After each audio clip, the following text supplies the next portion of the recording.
আবারও হামাসের ভয়াবহ হামলায় গাজায় আরো 6 ইসরায়েলি সেনা নিহত। আরো বিস্তারিত জানিয়ে দিব। এদিকে ইরাকে তুর্কি বিমান হামলায় 13 জন কুর্দি যোদ্ধা নিহত। গাজায় শরণার্থী শিবিরে ইসরায়েলের হামলায় নিহত 80 ফিলিস্তিনি, দাবি হামাসের। এদিকে গাজার চোরাবালিতে আটকে পড়া ইসরায়েলের পরাজয় সুনিশ্চিত, দাবি ইরানি কমান্ডারের। আরো জানিয়ে দিব, এবার চাপে পড়েছে নেতানিয়াহু, জেরুজালেমে হাজারো মানুষের বিক্ষোভ, যে কারণে রিজার্ভ ফোর্স কমানোর চিন্তা করছে ইসরায়েল। গণকবর থেকে শতাধিক লাশ তুলে নিয়ে গেছেন ইসরায়েলি সেনারা। এবং সর্বশেষে জানিয়ে দিব, এবার গাজা দখলে ইসরায়েলের বিরোধিতা যুক্তরাষ্ট্রের। শুনছিলেন সংবাদ শিরোনাম, এখন বিস্তারিত। তবে তার আগে অনুরোধ থাকবে, এই ভিডিওতে একটি লাইক দিন এবং কমেন্টস করে জানিয়ে দিন আপনি কোন জেলা থেকে বা কোথা থেকে আমাদের সাথে যুক্ত রয়েছেন, এবং সংবাদের সর্বশেষ গুরুত্বপূর্ণ আপডেট পেতে চ্যানেলটি সাবস্ক্রাইব করে আমাদের সঙ্গেই থাকুন। এবার গাজায় আরো 6 জন ইসরায়েলি সেনা নিহত। অবরুদ্ধ গাজা উপত্যকায় স্থল অভিযান চালাতে গিয়ে ফিলিস্তিনি যোদ্ধাদের সঙ্গে সংঘর্ষে আরো 6 ইসরায়েলি সেনা নিহত হওয়ার খবর স্বীকার করেছে ইহুদিবাদী সেনা কর্তৃপক্ষ। এ নিয়ে ফিলিস্তিনি প্রতিরোধ আন্দোলন হামাসকে ধ্বংস করা এবং তাদের হাতে আটক ইসরায়েলি নাগরিকদের উদ্ধার করার উদ্দেশ্যে গাজায় অনুপ্রবেশকারী নিহত সেনার সংখ্যা 56 জনে পৌঁছেছে। ইসরায়েলি গণমাধ্যম টাইমস অফ ইসরায়েল শনিবার রাতে জানিয়েছে, উত্তর গাজায় কয়েকটি সংঘর্ষে এসব সেনা নিহত হয়েছে। এসব সংঘর্ষে আরো অন্তত 8 ইসরায়েলি সেনা গুরুতর আহত হয়েছে। তবে ঠিক কবে এসব সেনা হতাহত হয়েছে তা জানায়নি তেল আবিব। নিহত সেনাদের মধ্যে একাধিক অফিসার রয়েছে। টাইমস অফ ইসরায়েলে নিহত যে 6 ইসরায়েলি সেনার নাম ও ছবি প্রকাশিত হয়েছে তারা হচ্ছে major David Digme, sergeant Shlomo Ortovnik, captain Eden প্রবিসর, সার্জেন্ট এডি হার্ব, সার্জেন্ট শাসার ফ্রিডম্যান এবং major Jamal Abbas. Major Jamal Abbas ইসরায়েলের আরব দ্রুজ কমিউনিটির সদস্য বলে মনে করা হচ্ছে। গত 7 অক্টোবর গাজা ভিত্তিক ফিলিস্তিনের ইসলামী প্রতিরোধ আন্দোলনগুলো ইসরায়েলের অভ্যন্তরে প্রবেশ করে এক দুঃসাহসিক অভিযান চালায়। ওই অভিযানে 250 বেশি ইসরায়েলি সেনা সহ 1200 ইহুদিবাদী নিহত হয়। ফিলিস্তিনি যোদ্ধারা 2 শতাধিক ইহুদিবাদীকে বন্দী করে নিয়ে যায় গাজা উপত্যকায়। এর জবাবে ইহুদিবাদী ইসরায়েল 7 অক্টোবর থেকে গাজা উপত্যকার বেসামরিক অবস্থানের উপর নির্বিচারে বিমান হামলা শুরু করে, যা এখনো পর্যন্ত অব্যাহত রয়েছে। ইরাকে তুর্কি বিমান হামলায় 13 জন কুর্দি যোদ্ধা নিহত। ইরাকের উত্তরাঞ্চলে তুরস্কের বিমান হামলায় অন্তত 13 জন কুর্দি যোদ্ধা নিহত হয়েছে। শুক্রবার তুর্কি প্রতিরক্ষা মন্ত্রণালয়ের বরাত দিয়ে রয়টার্সের এক প্রতিবেদনে এ তথ্য জানানো হয়। তুরস্কের প্রতিরক্ষা মন্ত্রণালয়ের বিবৃতিতে বলা হয়, নিহত যোদ্ধারা কুর্দিস্তান ওয়াকার্স পার্টির সদস্য। ইরাকের উত্তরের হাকুক অঞ্চলে এই হামলা চালানো হয়। এই এলাকায় কুর্দিদের বিরুদ্ধে অভিযান পরিচালনা করছে তুরস্ক। অঞ্চলটিতে সন্ত্রাসীদের নির্মূল না করা পর্যন্ত এই অভিযান চলবে। কুর্দিস্তান ওয়াকার্স পার্টিকে ইউরোপীয় ইউনিয়ন, যুক্তরাষ্ট্র ও তুরস্ক কর্তৃক সন্ত্রাসী সংগঠন হিসেবে ঘোষণা করেছে। 1984 সাল থেকে তুরস্কের বিরুদ্ধে সশস্ত্র সংগ্রাম করে আসছে সংগঠনটি। এর আগে গত 1 অক্টোবর ইরাকের উত্তরাঞ্চলে পিকেকের স্থাপনায় বিমান হামলা চালায় তুরস্ক। রয়টার্সের প্রতিবেদনে আরো বলা হয়, রাজধানী আঙ্কারায় স্বরাষ্ট্র মন্ত্রণালয়ের সামনে আত্মঘাতী হামলার কয়েক ঘন্টা পরেই প্রতিশোধ হিসেবে ইরাকে কুর্দিদের বিভিন্ন জায়গায় বোমা হামলা চালালো তুরস্ক। রাজধানী আঙ্কারায় ওই বোমা হামলার দায় স্বীকার করে কুর্দিস্তান ওয়াকার্স পার্টি। তুরস্কে বোমা হামলার পর প্রেসিডেন্ট রিসেপ তাইপ এরদোগান একে সন্ত্রাসী হামলা বলে উল্লেখ করেছিলেন। একই সঙ্গে তিনি হুঁশিয়ারি করে বলেন, সন্ত্রাসীরা কখনোই তাদের লক্ষ্য অর্জন করতে পারবে না। ইরাকে পিকেকের স্থাপনায় হামলার পর তুরস্কের সেনাবাহিনী জানায়, কুর্দিস্তান ওয়াকার্স পার্টি এর বিভিন্ন টার্গেটে আক্রমণ চালিয়েছে তারা। তাতে কুর্দিদের গুহা, ডিপো, আশ্রয়স্থল সহ 20টি জায়গায় বোমা ফেলা হয়। এদিকে গাজায় শরণার্থী শিবিরে ইসরায়েলের হামলায় নিহত 80 জন ফিলিস্তিনি, দাবি হামাসের। গাজার উত্তরাঞ্চলে শরণার্থী শিবিরে স্থানীয় সময় গতকাল শনিবার ইসরায়েলের চালানো হামলায় 80 জনের বেশি নিহত হয়েছেন বলে জানিয়েছেন হামাসের স্বাস্থ্য বিষয়ক কর্মকর্তা।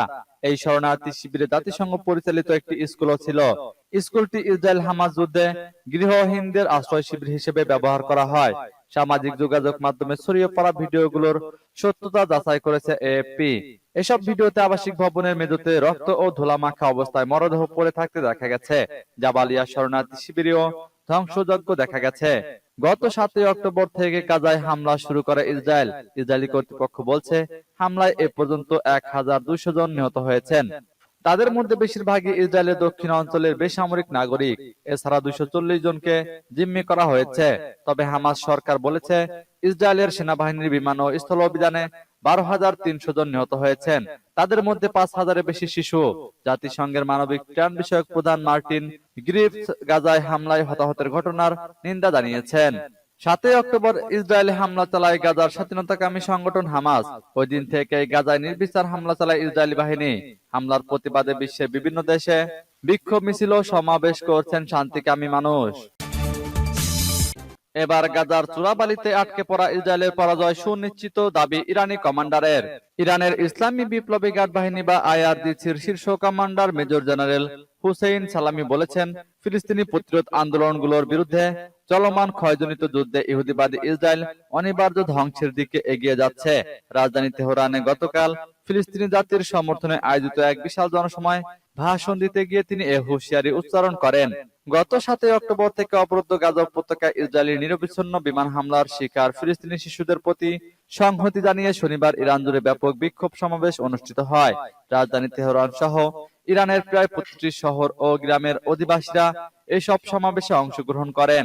রাজধানী তেহরানের ইনকিলাব চত্বরের সমবেত বিশাল জনতার উদ্দেশ্যে জেনারেল সালামি বলেন, ফিলিস্তিনিদের এই লড়াই অস্তিত্বের লড়াই। এ যুদ্ধে ইসরায়েল নিশ্চিত পরাজয়ের সম্মুখীন। তিনি আরো বলেন, আল আকসা তুফান অভিযান প্রমাণ করেছে, মার্কিন যুক্তরাষ্ট্রের সমর্থন ইসরায়েলকে ধ্বংসের বিপদ থেকে রক্ষা করতে পারবে না। সালামি বলেন, গাজাবাসী, নবজাতক ও শিশুদের উপর গণহত্যা চালিয়ে চলমান যুদ্ধে বিজয়ী হওয়ার যে ঘোষণা মার্কিন যুক্তরাষ্ট্র ও ইহুদিবাদী ইসরায়েল দিয়েছে, তা তাদের জন্য বিশাল অবমাননা বয়ে এনেছে। এমন অবস্থায় পৌঁছেছে যে তেল আবিব সরকারের বিরুদ্ধে বিশাল আকারের অভিযান প্রতিহত করার সামর্থ্য হারিয়ে ফেলেছে ইসরায়েলি সেনাবাহিনী। এদিকে চাপে পড়েছে নেতানিয়াহু, জেরুজালেমে হাজারো মানুষের বিক্ষোভ। গাজায় হামাসের হাতে জিম্মিদের মুক্তির ব্যবস্থা করতে নেতানিয়াহু সরকারের উপর চাপ বাড়ছে। জিম্মিদের মুক্তির দাবিতে শনিবার ইসরায়েলের হাজার হাজার মানুষ জেরুজালেমে পদযাত্রা করেছেন। টাইমস অফ ইসরায়েল জানিয়েছে, 5 দিন আগে শুরু করা জিম্মিদের স্বজন ও তাদের সমর্থকদের এই পদযাত্রা শনিবার জেরুজালেমে পৌঁছে। গাজায় হামাসের হাতে জিম্মিদের মুক্তির ব্যবস্থা করতে ইসরায়েলের প্রধানমন্ত্রীকে দ্রুত পদক্ষেপ নেওয়ার দাবি জানিয়েছেন বিক্ষোভকারীরা। একই সঙ্গে জিম্মিদের মুক্তির ব্যবস্থা করতে নেতানিয়াহু সরকারের ব্যর্থতার অভিযোগ তুলেছেন তারা। জিম্মিদের স্বজন ও বন্ধুদের অনেকেরই আশঙ্কা, গাজায় হামাসকে ধ্বংস করতে ইসরায়েল যে হামলা চালাচ্ছে তাতে জিম্মিরাও ক্ষতিগ্রস্ত হচ্ছে। গাজায় ইসরায়েলি বাহিনীর হামলা বন্ধের দাবিতে তেল আবিবেও বিক্ষোভ সমাবেশ করেছে ইসরায়েলের একটি রাজনৈতিক দল। গাজায় যুদ্ধবিরতির দাবি জানিয়েছে তারা। বিক্ষোভের আয়োজন করে হাদাস পার্টি, বামপন্থী সংগঠনটির বেশিরভাগ সদস্য আরব জনগোষ্ঠীর। গাজায় যুদ্ধবিরতির দাবি জানানোর পাশাপাশি সেখানে ইসরায়েলের হামলার কারণে মানবিক বিপর্যয় সৃষ্টি হয়েছে বলে উল্লেখ করেন দলটির সদস্যরা। হামাসেরই মধ্যে বেশ কয়েকজন জিম্মিকে মুক্তি দিয়েছে। সম্প্রতি প্রথমে 5 দিনের যুদ্ধবিরতির বিনিময়ে 70 জন জিম্মিকে, পরে 3 দিনের যুদ্ধবিরতি দিলে 50 জন জিম্মিকে মুক্তির প্রস্তাব দেয় ফিলিস্তিনের স্বাধীনতাকামী সংগঠন হামাস। এবার যে কারণে রিজার্ভ ফোর্স কমানোর চিন্তা করছে ইসরায়েল। গত 7 অক্টোবর থেকে ফিলিস্তিনের গাজা উপত্যকায় নির্বিচারে বোমা হামলা চালাচ্ছে ইসরায়েল। পাশাপাশি গত 28 অক্টোবর থেকে উপত্যকায় স্থল অভিযান শুরু করে ইসরায়েলি বাহিনী। গাজায় স্থল হামলা শুরু করার আগে ওই সীমান্তে 3 লাখের বেশি রিজার্ভ সেনা জড়ো করে ইসরায়েল। ইসরায়েলের নৃশংস হামলায় এরই মধ্যে সেখানে 12,000-এর বেশি ফিলিস্তিনি নিহত হয়েছে। এর মধ্যে 70% বেশি শিশু ও নারী। এছাড়াও ইসরায়েলি বর্বর হামলায় আহত হয়েছে আরো 30,000-এর বেশি ফিলিস্তিনি। ইসরায়েলের ঢালাও আক্রমণে গাজার 23 লাখ বাসিন্দার বড় একটি অংশ বাস্তুচ্যুত হয়েছে। হামলা থেকে বাদ পড়েনি বাড়িঘর, হাসপাতাল, শিক্ষা প্রতিষ্ঠান, মসজিদ বা গির্জার মতো স্থাপনা। এদিকে হামাসের সঙ্গে সংঘাতে উচ্চ অর্থনৈতিক ব্যয় সামলাতে রিজার্ভ ফোর্স বা সংরক্ষিত বাহিনী ছোট করার চিন্তা করছে তেল আবিব। গণমাধ্যমের প্রতিবেদনে বলা হয়েছে, হামাসের বিরুদ্ধে যুদ্ধ শুরু হওয়ার পর পরীক্ষামূলকভাবে সংরক্ষিত বাহিনীর সৈন্যদের সরিয়ে নিতে যাচ্ছে ইসরায়েল। এক্ষেত্রে অর্থনৈতিক ব্যয়কে গুরুত্ব দেওয়া হচ্ছে। তেল আবিবের বেশ কিছু গণমাধ্যম জানিয়েছে, প্রতি মাসে সংরক্ষিত বাহিনীর জন্য ব্যয় হচ্ছে প্রায় $130 কোটি। গত মাসের শেষ দিকে ইসরায়েলের অর্থমন্ত্রী বেলাজেল স্টোরটিস জানিয়েছেন, গাজা উপত্যকায় হামলার পেছনে প্রতিদিন স্থানীয় মুদ্রায় 100 কোটি শেকেল বা $24 কোটি 60 লাখ মতো খরচ হচ্ছে। এদিকে গণকবর থেকে শতাধিক লাশ তুলে নিয়ে গেছেন ইসরায়েলি সেনারা। ফিলিস্তিনের গাজা উপত্যকার সবচেয়ে বড় হাসপাতাল আল শিফার গণকবর থেকে শতাধিক লাশ তুলেছেন ইসরায়েলি সেনারা। গাজার এক সরকারি কর্মকর্তা শনিবার এ তথ্য জানান। গাজার সরকারি গণমাধ্যম কার্যালয়ের কর্মকর্তা ইসমাইল আল থাওয়াবতা শনিবার বলেন, দখলদার ইসরায়েলি সেনারা হাসপাতাল প্রাঙ্গণে থাকা গণকবর থেকে গতকাল শতাধিক লাশ তোলেন। দাফনের জায়গা না থাকায় এভাবে গণকবর দেওয়া হয়েছিল। ইসমাইল আল থাওয়াবতা আরো জানান, গত কয়েকদিনে হাসপাতালে আরো অনেকের মৃত্যু হয়েছে। এসব লাশ হাসপাতালের ভেতরে কবর দিতে চেয়েছিল হাসপাতাল কর্তৃপক্ষ। তবে হাসপাতাল দখল করে থাকা ইসরায়েলি সেনারা হাসপাতাল প্রাঙ্গণে লাশ দাফন করতে বাধা দেন। এই পরিস্থিতিতে হাসপাতালে লাশের স্তূপ জমে গিয়েছিল। এসব লাশ দাফন করার জায়গা পাওয়া যাচ্ছিল না।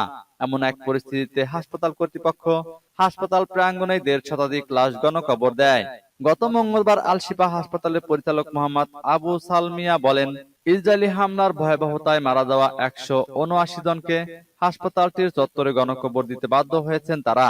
হাসপাতালে জ্বালানি শেষ হওয়ার পর চিকিৎসা সেবা না পেয়ে মারা যাওয়া ৭টি শিশু সহ ৩৪ জনকেও গণকবর দেওয়া হয়েছে। এবার গাজা দখলে ইসরায়েলের বিরোধিতা যুক্তরাষ্ট্রের। অনির্দিষ্টকালের জন্য গাজা দখলে ইসরায়েলকে সমর্থন দিচ্ছে না যুক্তরাষ্ট্র। মার্কিন পররাষ্ট্রমন্ত্রী অ্যান্টনি ব্লিংকেন বলেছেন, অবরুদ্ধ উপত্যকাটির ভবিষ্যৎ ফিলিস্তিনিদের হাতেই। টানা ৪৪ দিন ধরে ফিলিস্তিনের অবরুদ্ধ গাজায় নৃশংস হামলা চালাচ্ছে ইসরায়েল। অবরুদ্ধ উপত্যকাটিতে চলমান অভিযানের প্রথম দিকে তা দখল করার কথা জানান ইসরায়েলি প্রধানমন্ত্রী বেনিয়ামিন নেতানিয়াহু। এরপর চলতি মাসের শুরুতে সে কথা থেকে সরে আসেন তিনি। যুক্তরাষ্ট্র ভিত্তিক টেলিভিশন চ্যানেল ফক্স নিউজকে দেওয়া এক সাক্ষাৎকারে নেতানিয়াহু বলেন, হামাসের সঙ্গে যুদ্ধ সমাপ্তির পর ইসরায়েলের গাজা জয়, দখল বা শাসন করার কোনো লক্ষণ নেই। কোন সশস্ত্র বাহিনীর হুমকি ঠেকানোর পাশাপাশি গাজা শাসনের জন্য একটি বেসামরিক সরকার থাকা দরকার। এরপর গত সোমবার আরো এক দফা নিজের সে কথা থেকে সরে গিয়ে অনির্দিষ্টকালের জন্য গাজা দখলের কথা জানান ইসরায়েলি প্রধানমন্ত্রী। এদিকে চলমান যুদ্ধে তেল আবিবকে পূর্ণ সমর্থন দিচ্ছে পশ্চিমা বিশ্ব। এমনকি মধ্যপ্রাচ্যের উত্তেজনার মধ্যে ইসরায়েল সফরে যান মার্কিন প্রেসিডেন্ট জো বাইডেন ও পররাষ্ট্রমন্ত্রী অ্যান্টনি ব্লিংকেন। তবে ইসরায়েলি সেনাদের নৃশংস হত্যাযজ্ঞে নগ্ন সমর্থন দিলেও শুরু থেকে গাজার নিয়ন্ত্রণ নেওয়ার বিষয়ে নেতানিয়াহুকে নিরুৎসাহিত করেছে বাইডেন প্রশাসন। হামাসের সঙ্গে চলমান যুদ্ধ বন্ধ হয়ে যাওয়ার পর গাজার নিয়ন্ত্রণ নিয়ে মতবিরোধ রয়েছে ওয়াশিংটন ও তেল আবিবের। আরো একবার সে নিজেদের সে বার্তা স্পষ্ট করল যুক্তরাষ্ট্র।